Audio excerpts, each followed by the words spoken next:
lobby de l'énergie fossile adore les débats sur le nucléaire, car vous êtes leurs meilleurs alliés.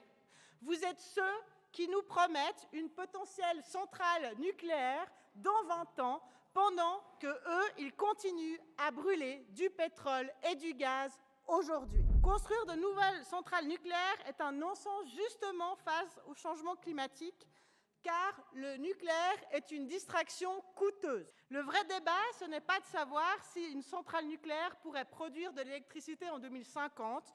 Le vrai débat, c'est de savoir comment produire davantage d'électricité propre dans les 5 prochaines années. Lorsque nous parlons du nucléaire, il est important de rappeler les risques mortels de cette énergie. Tchernobyl, évidemment, dont le sarcophage a d'ailleurs été perforé par un drone russe, mais aussi Fukushima, les menaces actuelles sur la centrale de Zaporijia, et aussi Luçon, dans les années 60, au cœur de notre campagne vaudoise, vraiment à quelques minutes en voiture de chez moi. Car oui, il faut rappeler que la Suisse a aussi eu son accident nucléaire, qui figure d'ailleurs parmi les 10 avaries les plus graves du nucléaire civil dans le monde.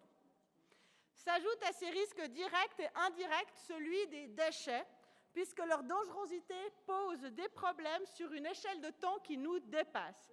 Rendez-vous compte, il y a donc des linguistes aujourd'hui qui discutent entre eux pour imaginer des signes et une langue qui seront compréhensibles par nos descendants et nos descendantes, qui découvriraient ces déchets dans plusieurs milliers d'années, tellement ils sont dangereux. Il faut inventer une nouvelle langue qui tiendrait dans le temps pour dire surtout ne touchez pas ces déchets.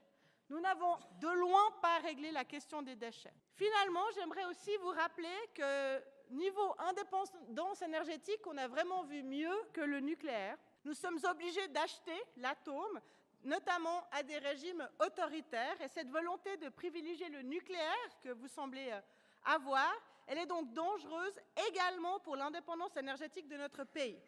Pour toutes ces raisons, je vous invite à rejeter cette initiative et son contre-projet.